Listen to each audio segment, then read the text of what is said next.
Tuning you in now to the LBX Show with your host, Brandon Wiley. Brought to you by the LBX Collective, your community to connect, engage, and inspire.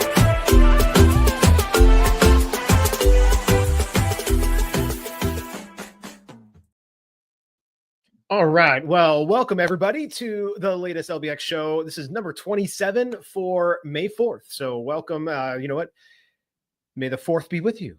Oh man, I should have more Star Wars stuff. I should have had like a Star Wars shirt on or whatever. But anyway, I've got at least a little bit of Star Wars stuff back here. So anyway, May the 4th with you all. And we're going to have a great show today. We're going to kick things off with some news you should know. And then we're going to roll right into a new arcade corner with Adam Pratt, who's going to talk about some of the details around the new Minions Bullseye Mania game. I had a chance to play that at Amusement Expo. It was a lot of fun. And then we finish off with a robust open and shut with Kevin Williams.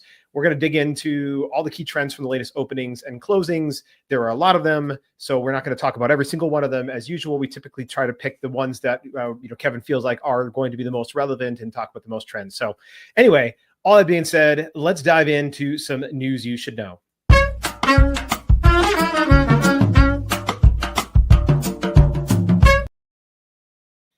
All right. Well, the first thing we should talk about is Amusement 360, which kicks off this week in 2 days, May 6th to the 8th. And so if you haven't already made your plans to go out there, but you do want to get out there, you can definitely check it out at amusement360.com. And look, every one of those Amusement 360s have great content, great education, and just generally speaking, like good networking. You get to meet a lot of vendors. You get to meet a lot of people that are involved in the industry. And so I highly recommend going and visiting, at least doing one Amusement 360 that you can throughout the year. And, anyway, it should be a good time. So if you haven't registered yet, go check it out, amusement360.com. All great guys over there at Creative Works. Cool. All right. So next thing up we've got is a new place that is coming out. They've just released some details about this. Let's make this a little bit bigger so that you guys can see some of the venue details here. This place is called Outlaw Pickle, and it's a new Western themed pickleball venue, and it's swinging into San Antonio. They're calling it the Disneyland of Pickleball. Okay. All right. It offers 5 indoor climate controlled courts, all with a fun Western theme, which is, to me at least, apparently lacking in these mock-ups, because this just looks like a school classroom with some tables and some humans dropped in there. They do have some vending, so they'll have automated beverages, automated food areas, so you can get your pizza automatically. And so, it'll be interesting, right? It's connected to an Alamo Draft House. The venue's going to have a pro shop. It'll have a saloon bar, they call it, live music and a dance floor. So that's interesting. A gaming area and a changing room, so you can change your baby and then go clubbing afterwards. And then, he's run over the CEO is Ross Cratchy. He's run over 300 tennis events, and he actually brought the Wilson World Demo Tour to Austin. And he's begun brainstorming Outlaw Pickle a couple of years ago. And so the concept first centered around pickleball, but has since turned into a 5-court food and beverage and bar with pickleball and some cabanas. So look, this is, we'll just kind of flip through some of the slides here, some of the pictures. I've bundled some of them together. Look, I mean, this is what is available on their website. It is, there's not much else here. You talk about being Western themed. I don't see the Western theme. I don't see this being some saloon bar. It just looks like a hotel bar. And I know these are renderings, not what it actually is. But then right on their homepage of their website, after they began to put press out, there is an AI generated image that I don't even know what the fuck it is. It is definitely not pickleball. It's not tennis. It's not even a Nerf ball. It's some guys running around with elevated nets in the background, random balls hanging in the air. This is not even like a Mid-Journey level quality Chat GPT level, like 4.0x, and beyond level AI generated image. I don't know when this AI generated image was put on the website, but it's not even good, right? Like, it's clearly AI generated. You've got this mess of like really unappealing renderings that are up there on the website. And this is after you're putting your press out. So look here, there are various stages of development. I'm in some of those stages right now, developing one of my own venues. And so I recognize that there are times that things are not fully fleshed out. But if you start to put press out, this is a word of caution and maybe a little bit of a rant. But if you start to push press out, then have your online shit together. Do not send press out, get people all excited about this Disneyland of Pickleball, and then go to and then people go to your website, and then this is what they see. They see an AI generated image that my toddler niece could do. I don't understand why you would do that. So have your site ready. Don't have images if you need to. Have a great solid logo. Have a email form there ready to capture emails for people who want more details and want to stay connected. And then if that's all that you have already, then that's fine. But that's better than putting up a bunch of stuff that's going to have people scratching their heads and wondering, is this even real? And I can guarantee you there's no way in hell that Disneyland would put a picture like this up on their site. All right. So was that news you should know? Yes, because it's a cautionary tale that we need to continually remind ourselves about what we are putting out there to showcase our venues. We want people to get excited about coming there. And when they hear things about Disneyland of Pickleball, then that's what they see. Now that's what they're going to have in their head. And they're likely not going to get excited about coming or hearing or learning any more about that venue going forward. All right. That's the last thing we're going to talk about that. We got some other cool stuff to chat about as well. So hopefully you're able to take that to heart and, we're able to just elevate the rest of the industry. Sorry. Last thing I'll just say about this is we've run into problems the last few years because we get into these places where we have great press announcements. We use big words like immersive and Disneyland of something and this and this and this and this of something and getting people all very excited. And then they come to it. It's an underwhelming experience. And then negative reviews go out and then it ruins the game for the rest of us. So this is a Wonka level execution right now. I'm sure the final venue will be beautiful. It may not be Disneyland, but I'm sure it'll have a Western theme and look better than those concept images. But the problem is, this is what people are seeing. And so people now get skeptical when they hear these things, and it's only hurting the rest of those of us who are trying to develop things in this area. So please be cautious about what you say and what you put up and when you do those things together. All right, that's it. Next up. Thanks for putting up with me there. All right, so this is Puttshack, as we all are very aware. I mean, it looks very much like a Puttshack. They do a great job.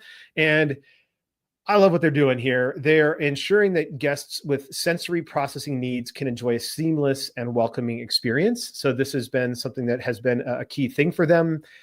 They are obviously a high energy, high stimulation environment.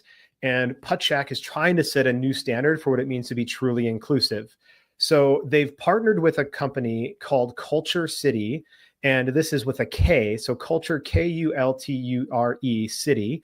They're a leading nonprofit on sensory accessibility, and they try to ensure that every U.S. venue is certified sensory inclusive. That's what they're trying to do with Puttshack. So Puttshack and KultureCity are working together. They want to make sure that all of their venues in the U.S. are certified sensory inclusive.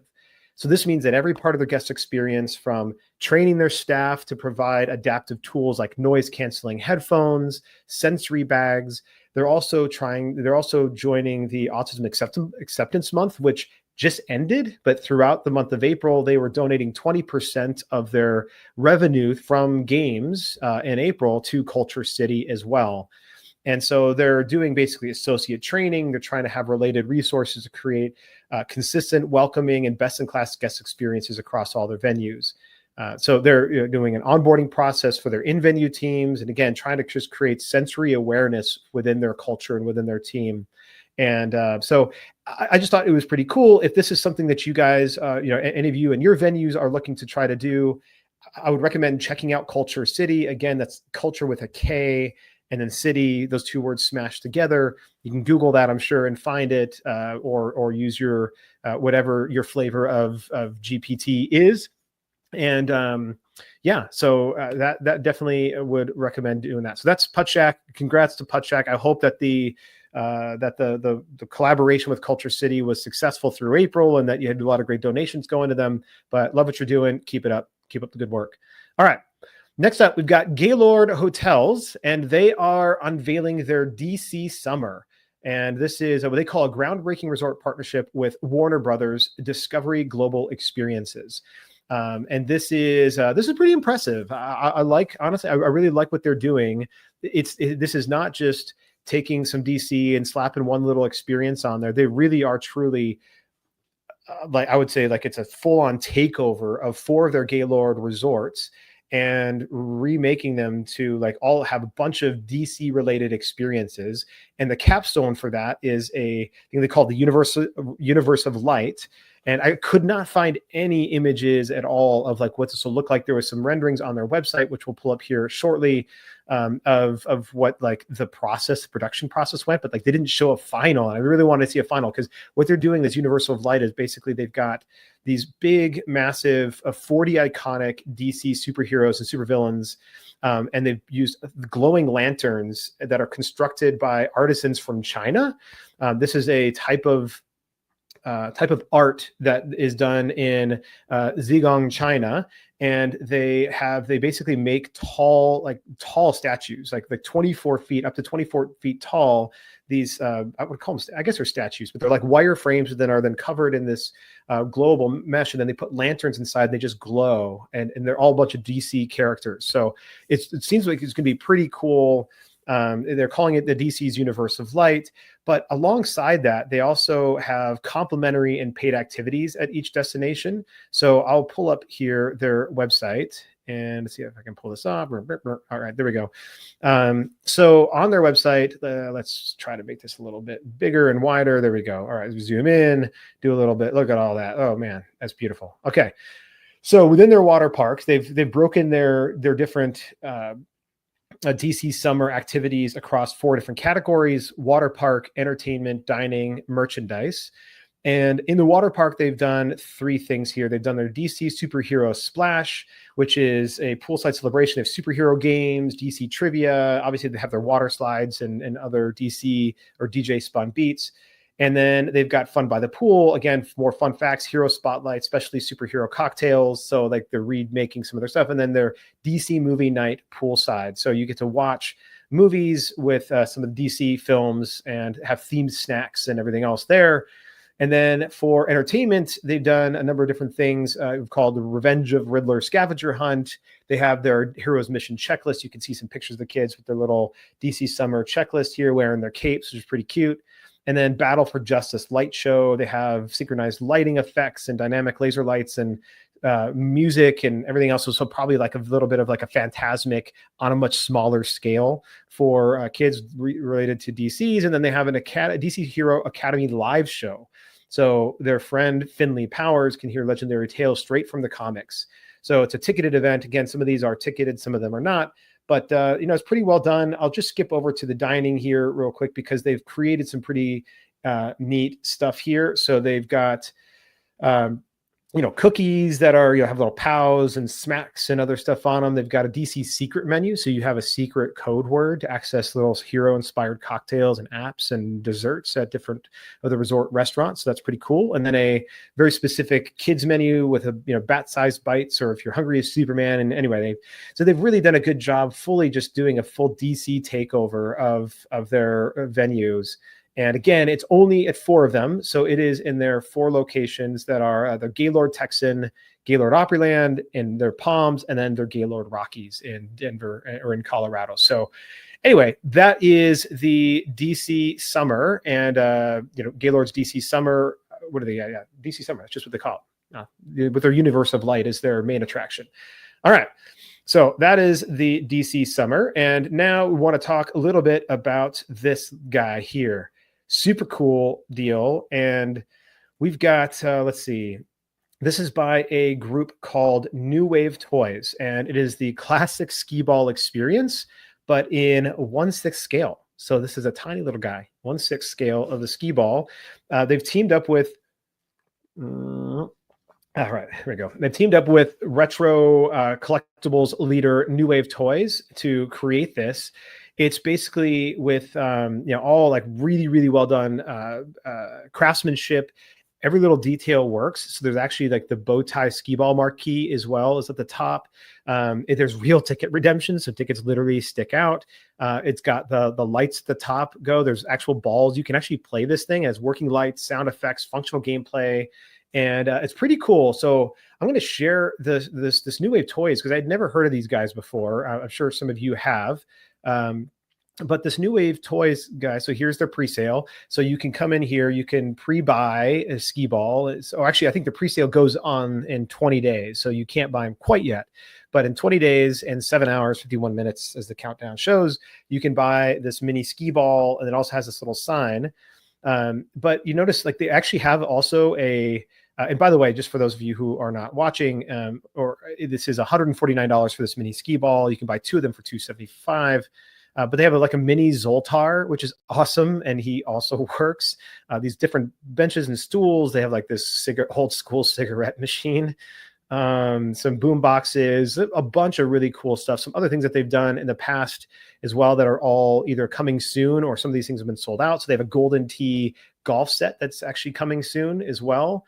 And some little mini pinballs and other arcade games that are all coming soon. So these guys are pretty cool. They've done some other stuff that is sold out. You can check out their website at newwavetoys.com. It's newwavetoys.com. And do your pre-order Skee-Ball. It's pretty cool. But then they have, let me see if I can find it. Where is it? Maybe I passed it. So basically what they've done is they've also got I think I have to go to shop maybe. Anyway. Oh, well, I'll find it later. But you can find it on their site, and you can actually build a different, maybe go to shop now.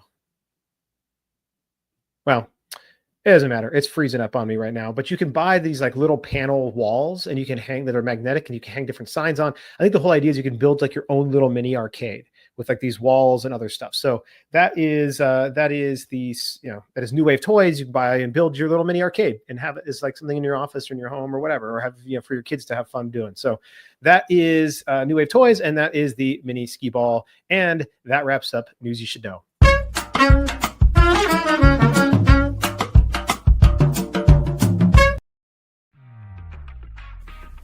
Intercard is the only cashless system designed, developed, and manufactured all under one roof. They introduced cashless technology to the amusement industry and have been leading the way for over 30 years. Cashless systems from Intercard increase customer spending, guest satisfaction, and boost revenues by up to 30%. Intercard is so proud to be serving the amusement industry, and if you aren't already part of their global family of customers, they hope you will become one soon. All right, well, next up, we've got Arcade Corner with Adam Pratt, and it's a pretty short one, but we're excited to learn a little bit more about Minions Bullseye Mania. Take it away, Adam.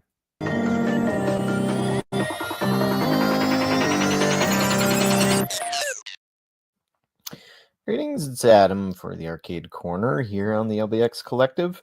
This is probably going to be one of my shorter segments because there hasn't really been a lot of news this week in the arcade sector. But there is one thing as we enter into May, or right before we entered into May, and that is Minions Bullseye Mania by Touch Magics has finally been released.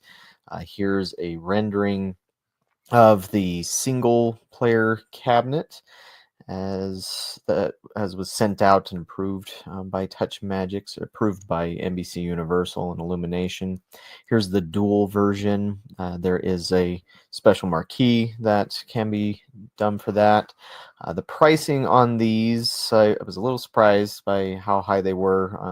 Did include tariffs, which looked like they added about $1,000 to the overall cost, but that would be $18,000 for a single. And now, if you hadn't come across this one or seen much about it, it's essentially a ball toss game with a video screen. But instead of balls, you're using darts and bananas, and which of course fits with the theming of the universe of the Minions. And the goal is, well, what you have is on the screen, there's this rotating wheel with all these objects from the Despicable Me universe. And so you're just throwing the darts or bananas at the screen to hit those, and you're filling this meter.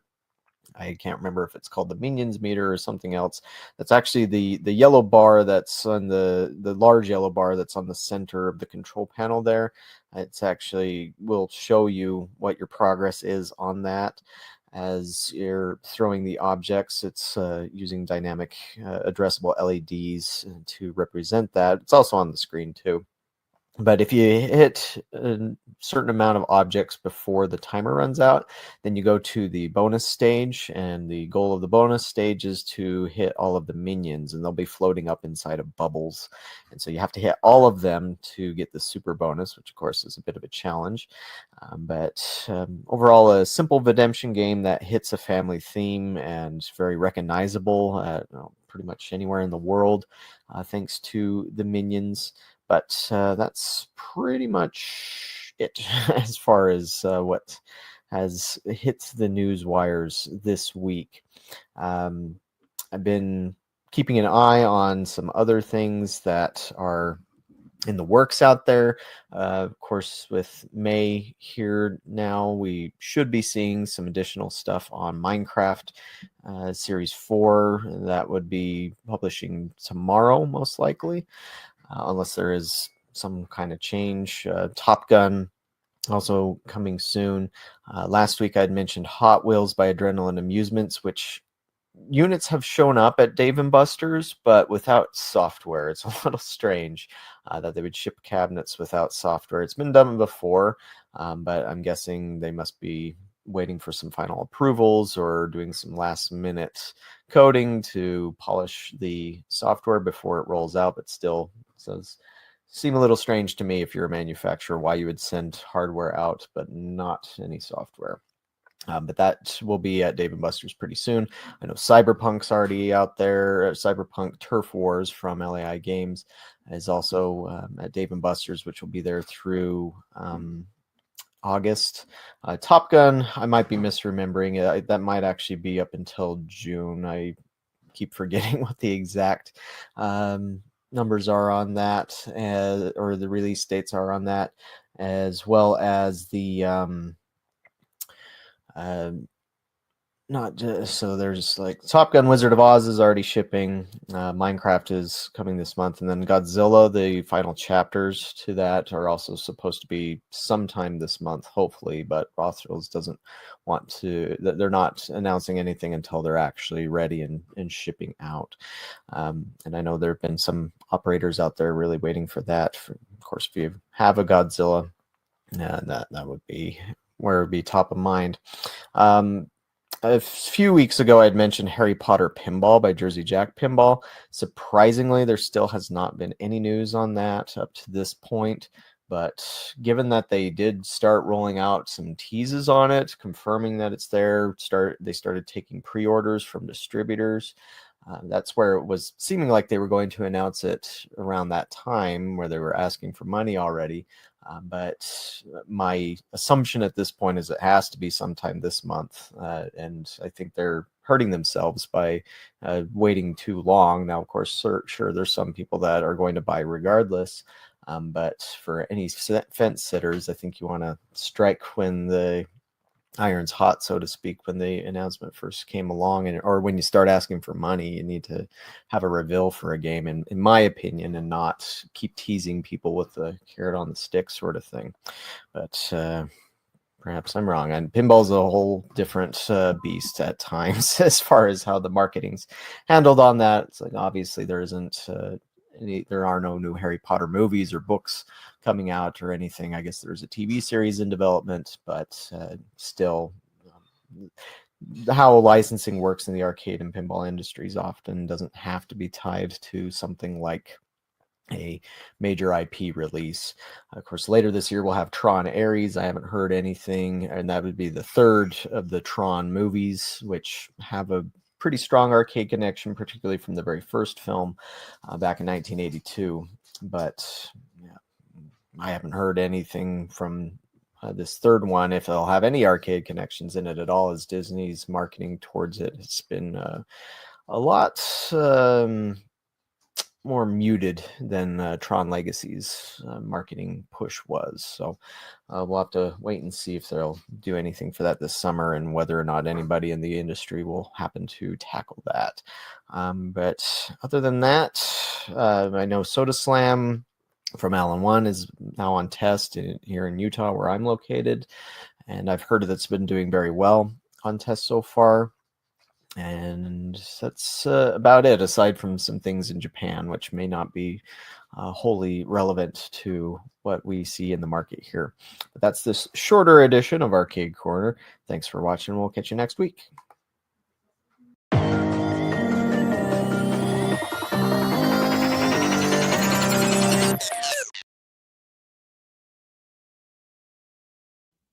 All right, awesome. Well, thanks, Adam, for sharing that about Minions and a number of those other things.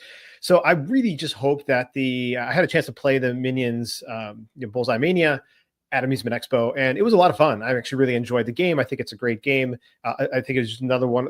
Be one of those that the kids would just absolutely love and eat up.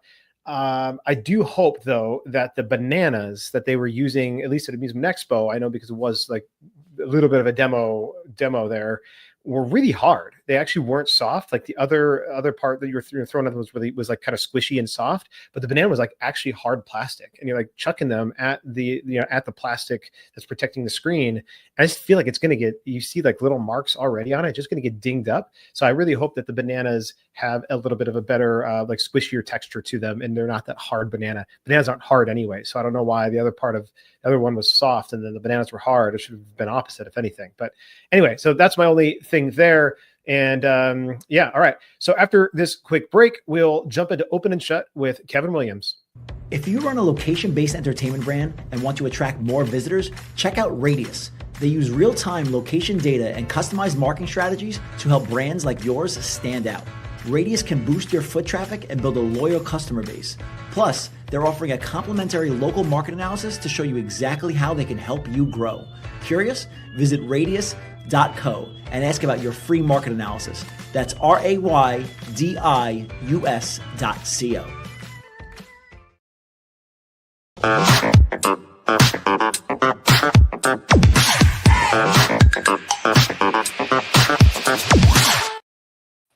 Hey, big hello to everyone to this latest Open and Shut, and the continuation of a crowded scene is just filling up with lots more facilities. So let's jump straight into it.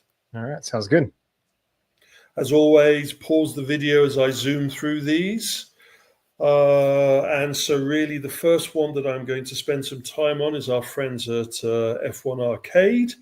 We have the first of their Philadelphia facilities going in, and this one looks like it's going to be an outlier. It's quite a large site, 19,000 square, and it has 80 rather than the usual 60 simulators, so they've doubled down literally on the sims. They've got the watch parties, they've got the private rooms. Interesting, they've also admitted now that the next on the list is Atlanta and Denver, and they have confirmed that we're going to be looking at, by 2027, their hopes for 30 facilities internationally. I noticed that we still haven't had one in the UAE, so I should think that's on the list, and we haven't had one in Japan, so I'm sure Tokyo is on the list. But this is quite an aggressive rollout, and I think we're due for a little bit of restructuring now that they've had enough time to work out what works and what doesn't. Yeah, I would think so. At the same time, I mean, maybe they're finding that there's not enough simulators, and so they've needed to add to increase by 30%. I'm not sure. It seems, it's to me still, I am not sure yet that this model at this scale is viable.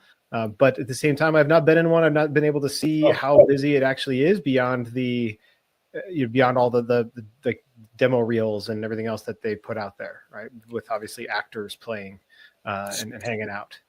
So the London and the Vegas ones are the ones that I've kept the closest tabs on. I've sat at the bar and watched the numbers. I also have people at some of the other facilities, especially in the UK, that have kept an eye. The attendance during the watch parties are strong. The price of the drinks means that they're seeing a good F&B return. And we have rumors, and that's about as much as I'm going to go for, of how the percentages are working between the games and the F&B. And I say games, plural, because there are a number of experiences available. Everybody talks about the simulators, but are not aware that there's also some skill games, test your speed, coordination games. as well as a question and answer product in there. I would say that the game itself, the simulator game itself, is the one that will be under the closest magnifying glass when it comes to the next evaluation. But I think we'll let them tell us what's going on first before we make some assumptions. Mm-hmm. Carrying on, and we have an interesting entrance to this. So all of us are returning from Deal and a crowded UAE market. Deal will soon be followed by Sea, which will be in Saudi. And during the show, we saw the appearance of a first dedicated competitive socializing entertainment venue in Dubai.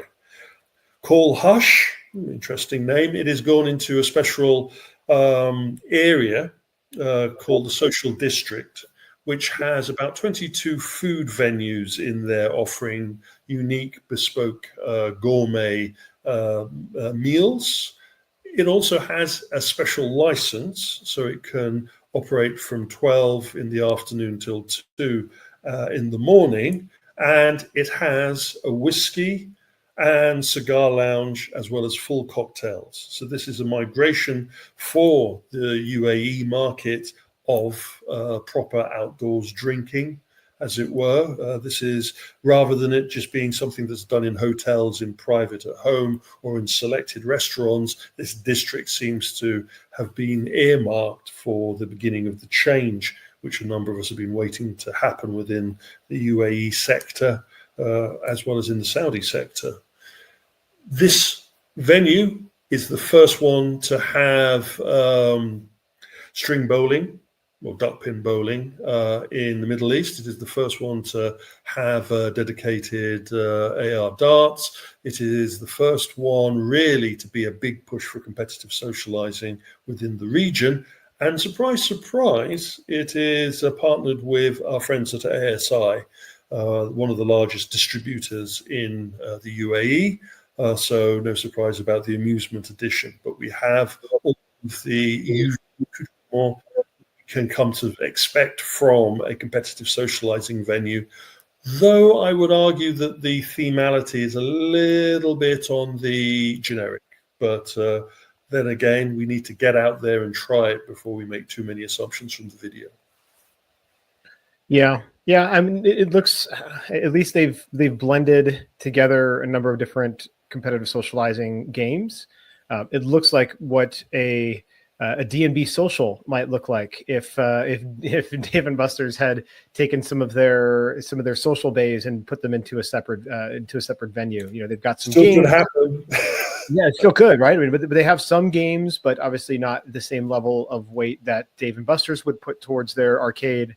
But there are some games, some pinball, and then but really driving, I think, hard on the competitive socializing and F&B component. I like the board staff standing in the background of that last shot. That was interesting.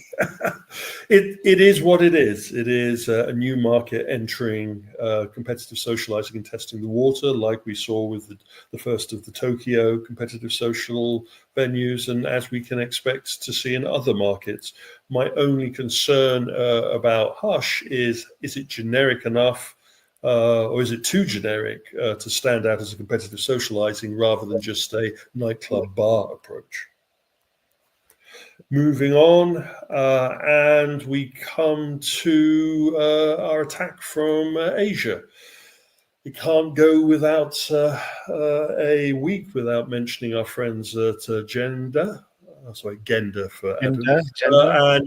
And Geigo get into the game Oasis. The latest venue opening up in Tokyo. Tokyo must be full with Geico facilities. This one in the Iron Mall is an interesting one, being that it is quite a large facility layout compared to their normal size of location. I actually remember this locality when it was a previous venue, so I'm going to be interesting to go out next to Tokyo and actually see what this one looks like in comparison, do a side by side. But it has a bit of everything. It has the gashapon, it has the cranes, it has the amusement, it has the kiddie play area. No F&B though in this component. And then We jump over to Vietnam. How many of you knew that Genda actually had a Geico Vietnam operation? How many of you know that there is a Geico Europe operation? Free consultancy. The Vietnam location is a fascinating one. We have 2 sites now operating there. They are the Game Oasis approach with not much change that I could see for the Geico component, but as part of the unit in this mall, they also have a kiddie-tainment component called Little Planet. Little Planet is also being deployed in Japan, and Little Planet is also being deployed in North America. I think they may have 1 Little Planet in North America already open. I'll have to double check that. My perception from the Little Planet demo reels that I've seen is it's very reminiscent of what we were talking about on the last sound off of our friends at Hello.io with a lot of the projection mapped interactive kid game experiences. But again, aiming for the younger side of their audience, catch them young and then encourage them into the arcade component. Very interesting. We have a redevelopment or relocation. Our friends at Need to Speed had previously opened their karting location, found that they had too little room and they wanted to expand, have moved into a new location. The new location isn't that much bigger than their old location, but it allows them to open a multi-layer track. And so Reno is the proud recipient of the first multi-level karting track. There's also 12 lanes of duckpin bowling, mini golf, and a selection of amusement machines, all supported by F&B. A kind of what I would say Andretti's wannabe, or a K1 wannabe. We are now seeing the karting scene follow this kind of model. They had the large space that they need for indoor karting, so they now are supporting that with the social and FEC style entertainment. Yeah, it definitely feels like a mini Andretti for sure. I don't know about the 9-hole mini golf, aligned with it. That seems anyway. But yeah.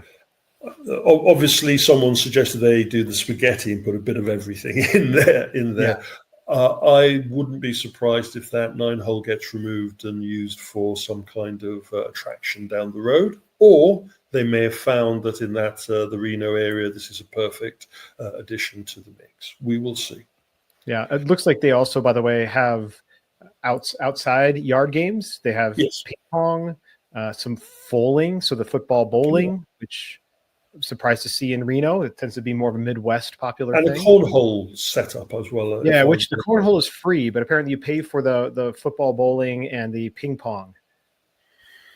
That's weird. Well, we will see how their financing model works with that. I don't know if this is on a per hour basis, but Friday to Sunday, it's $20 per ping pong table for up to 4 people.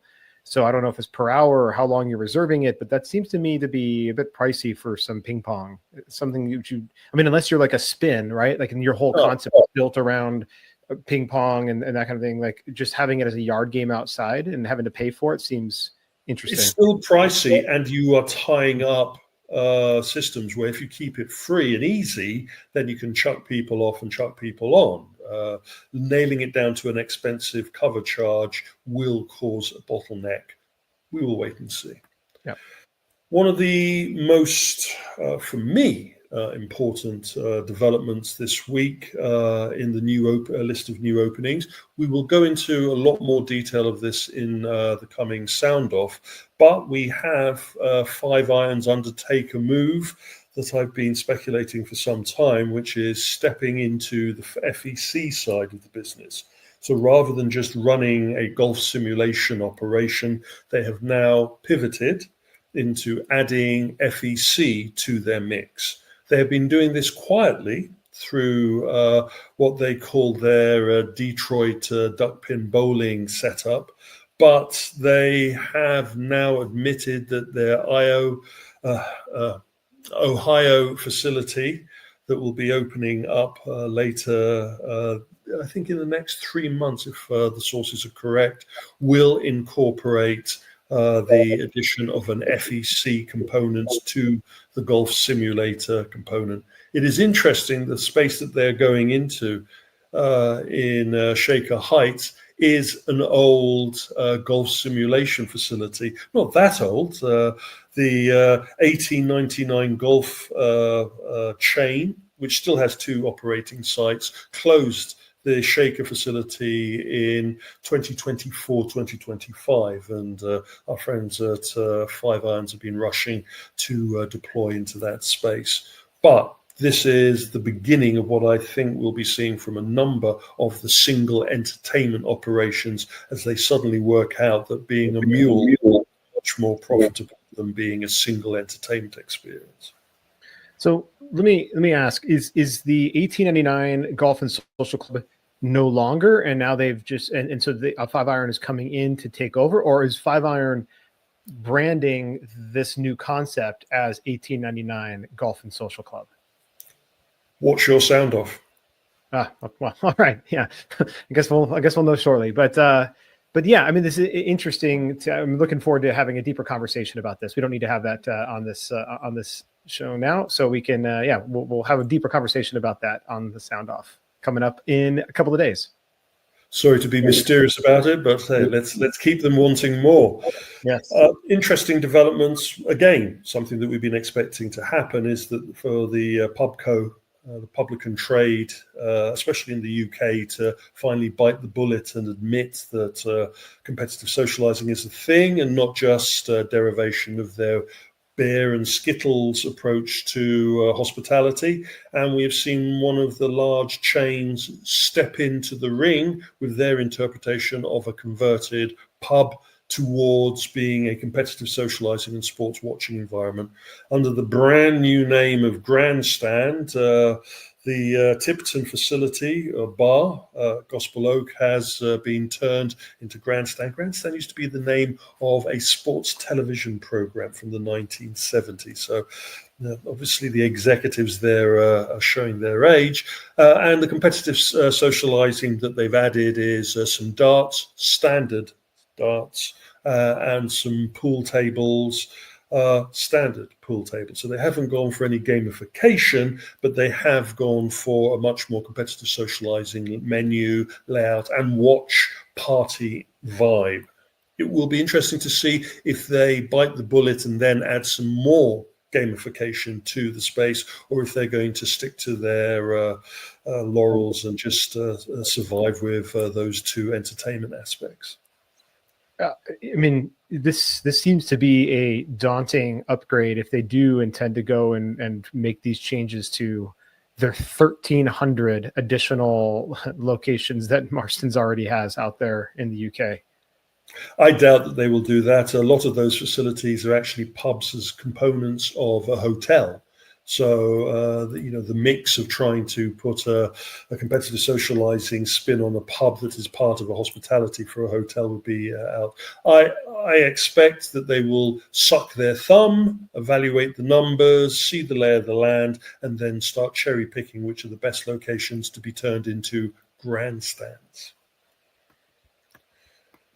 And then we have a redevelopment. Our friends at Airborne Extreme, active entertainment space, trampolines and climbing walls, have decided to turn over part of their operation into a competitive socializing mix. This is their Social Bowl.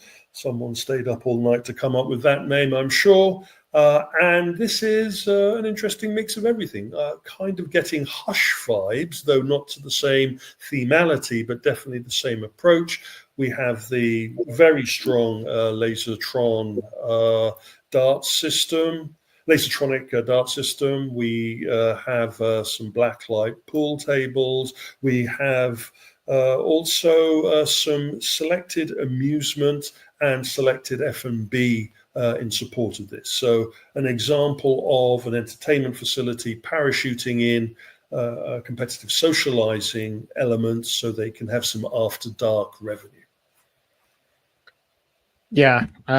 well, they clearly needed to do something beyond just an adventure park, but it's always sometimes these things that they try to expand their market reach to a different demographic, and it doesn't always work. So hopefully they'll be able to make that shift. But when you've got a trampoline park, adventure park that's primarily catered towards teens, then to try to move into the social bowl component where you're now trying to target 20 somethings and adults, I think that will be a struggle. It needs correct marketing, positioning, and promotion. You can't treat the two as the same thing. They are oil and water. And this is where the real skill will happen. It's the same problem that our friends in the cinema sector have when they add an entertainment component onto their cinema. It is the same for any operation where they're putting a new addition to an existing formula. And as they have 4 facilities out there, it will be interesting to see how many of them are rolled into the social bowl. Moving to the shots, and a sad one for me, as a consultant, I work on many projects. As an advisor, I advise many projects, and as a founder of some companies, I have to direct companies from the position of development director. And one of the projects that I had worked on a couple of years back, 2 years back now, was Spider Entertainment. I was one of the co-founders there. We came up with a number of ideas of how to break into the competitive socializing and entertainment market. We worked with companies such as Merlin, but sadly, due to the financial situations, the investment didn't arrive. And so Spider went their way and I've had to go my way. One of the last things that I worked on was I roughed out an idea for something called Spider Box, which was a very simple mall-based drop-in competitive socializing component. I had gone before the idea was visualized or created, and Spider Box was dropped into a mall in Manchester. Sadly, money was short, and so some of the elements that we wanted to incorporate, themality, activities, and entertainment, couldn't be done at the time. But it had racing simulators, it had interactive bays, and it had karaoke and F&B. Well, anyway, it's a difficult industry out there, and if you can't get the mix right, and if you can't learn from the mistakes and redressing, then you get bitten in the bum. They first had to change the name Spider Box for various reasons. And they went with Track Social to push the simulation side. But the inevitable kicked in and the facility closed a month or so ago. The information on when this actually closed down was only gleaned from the website. And my sources in Manchester haven't built up the guts to stagger into the locality. One of the poor aspects about the planning of this particular installation is that Track Social was installed right next door to a Boom Battle bar. So that is really putting your McDonald's next door to a Wendy's, as it were. Many reasons. Success has many fathers. Failure is an orphan. But I have to accept the successes from my consultancies as well as the failures. It's sad to see it go. I wish everybody that worked on the project and were involved in the project well, and maybe they'll be able to raise some more support and get it back on its feet. But Here we go. I don't think this will be the last time I'll be talking about projects that we've had involvements with going through changes. No, and it's always hard to hear, especially when a venue that has been really fleshed out and dreamed about for so long and only survives for 6 months, at that really, and probably wasn't even surviving, right? It was like just barely making it. It is too bad when that happens to anybody. I know that when it first opened, we had some reservations about its viability, unfortunately. And to be fair to Spiderbox concept, it is not really a Spiderbox concept, knowing what you and I have talked about before. So to be fair to the Spiderbox concept, at least, this is not it. And and that may have been one of its downfalls. No such thing as failure, just opportunities to learn. Yeah. When we made over 6 months ago, when we made the observation about what it had turned into and what they were proposing to open, it was clear that they were making some of the fundamental mistakes, which hopefully, my ego is big enough to say that if I had still been directly involved with the project, we would have advised them not to do.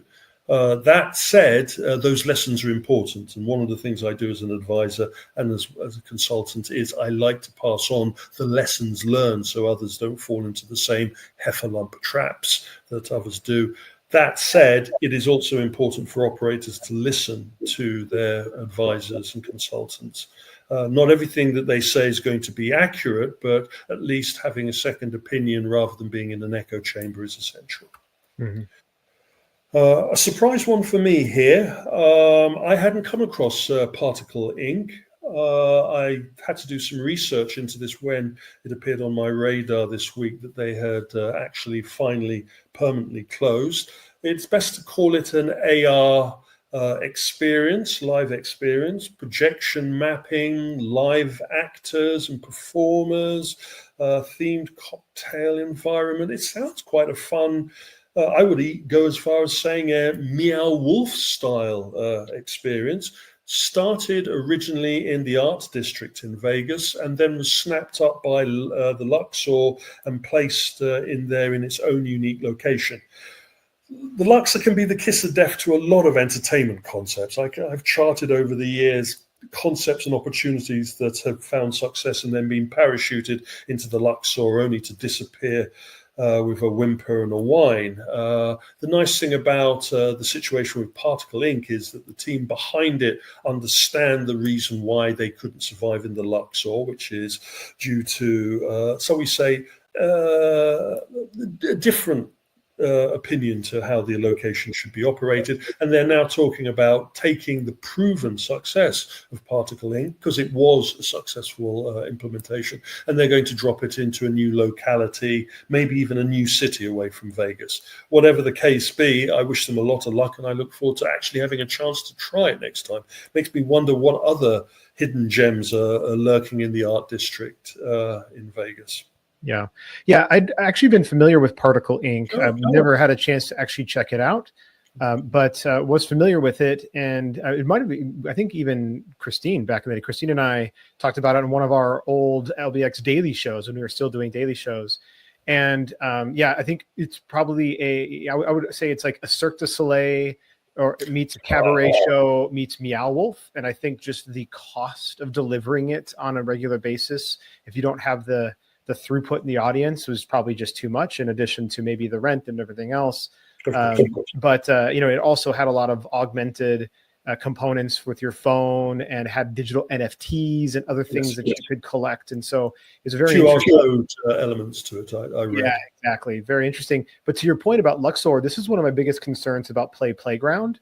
And that was at least doing fairly well when Barry Zillix and I went and checked it out. Like, there was a good number of people there for a Thursday evening, but it still is one of my concerns, because you go up to that second story above the Luxor where all of their attractions are, their Titanic and everything else, and it's super hard to find. There's no clear signage from the casino floor at all that there's anything. You would never find Playground unless you were looking. Unless you're looking for it, right? Like actively looking for it, you would not see it. So it is not a surprise either that the Luxor does not do it should to support its entertainment that come in from a third-party standpoint. Fun. It's one of the few hotel casino resorts I've never actually stayed in, but I've spent so much time in the building evaluating. They killed Sega World. They killed the 4D simulator, the Doug Trumbull simulator experience. Many a real strong project has been killed within the Luxor. The road to hell is paved with good intentions. I'm sure the Luxor people aren't doing it purposely. It's just that maybe if you're not a Formula One driver, you shouldn't jump into a Formula One car. That kind of approach. And I have to think about competing incentives, right? So depending on what kind of licensing deal that Luxor has with these entertainment groups, if there is or isn't any revenue sharing happening at all, if it's purely just a lease scenario, then Luxor has zero incentive to push people upstairs to their operators that are up there, because it's taking people away from spending money on the casino floor. And likewise, they're probably expecting a Particle Inc. or a Playground to actually drive foot traffic into the casino because of their own marketing efforts. And so it really is a misaligned incentives from Luxor's standpoint to promote these types of things and really drive foot traffic away from their floor. I think, like with the Blue Man Group success that they had at the Luxor, giving them a slice of the cash allows you to then jump on the bandwagon of the promotion. And the Luxor marketing and promotion machine can be a vast monster when it is turned on to support you. But these type of operations that we've touched upon are just really renting space and hoping to grab foot traffic. And that pyramid can be very dangerous at trying to grab foot traffic. Talking about Las Vegas and moving into our layoff section of Open and Shut, and we get a little bit of transparency to what actually happened with the Mr. Beast problem. A major layoff took place just before the Mr. Beast experience. It seems that Resort World, the facility where we will be relocating the Amusement Expo International to, received one of the highest fines from the Nevada Commission for money laundering.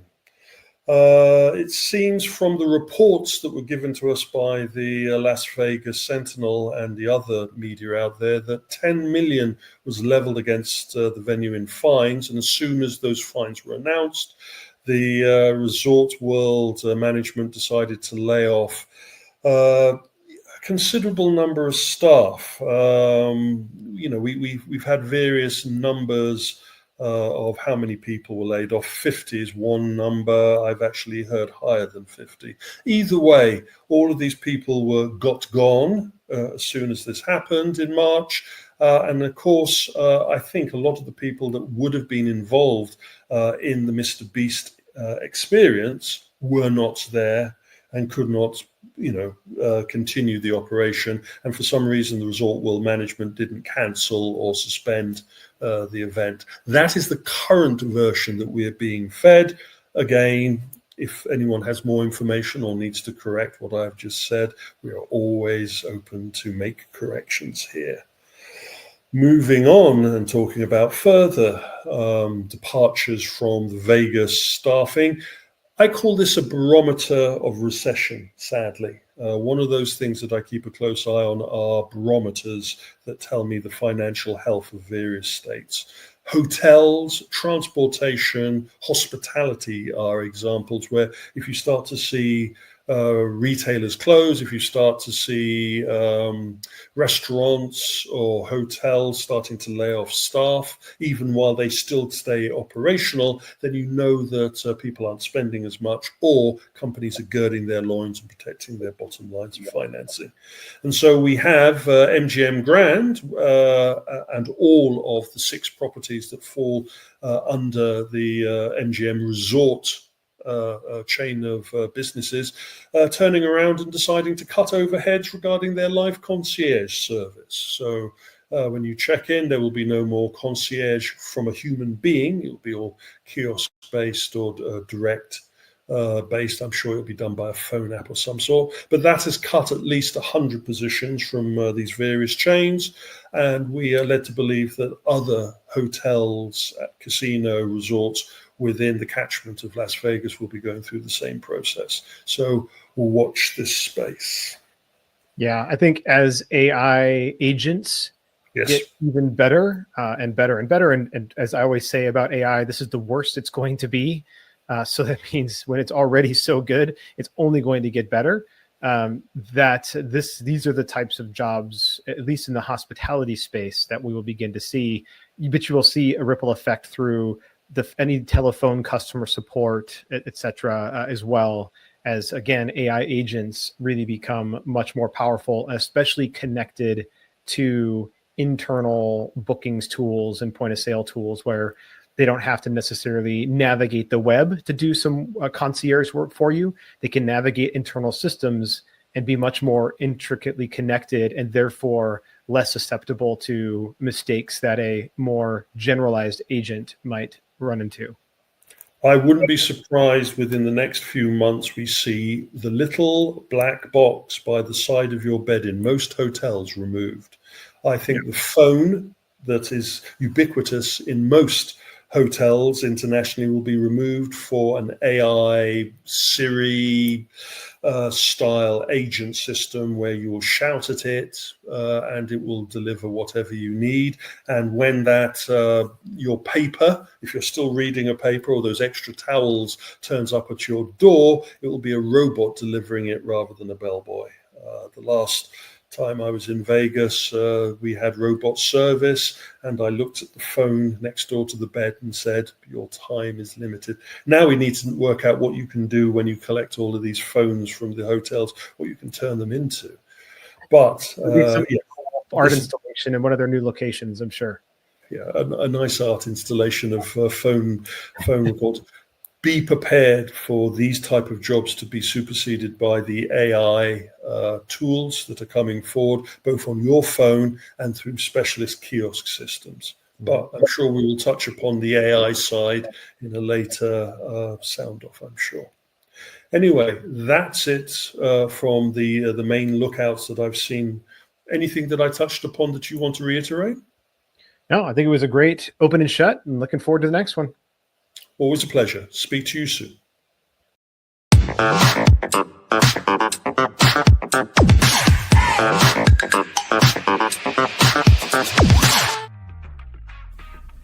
Intercard is the only cashless system designed, developed, and manufactured all under one roof. They introduced cashless technology to the amusement industry and have been leading the way for over 30 years. Cashless systems from Intercard increase customer spending, guest satisfaction, and boost revenues by up to 30%. Intercard is so proud to be serving the amusement industry, and if you aren't already part of their global family of customers, they hope you will become one soon. All right. Well, that wraps up our LBX show for today.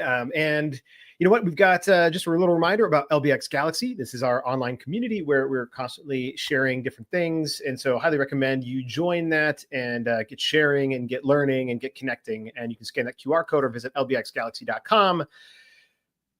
And we've got Sound Off number 72 with Kevin Williams coming out on Tuesday, May 6th. So just in a couple of days. And it's a great one. So highly recommend you listen to that. All right, everybody. That's a wrap for the LBX show. This is Brandon Wiley signing off. Stay tuned and keep kicking ass.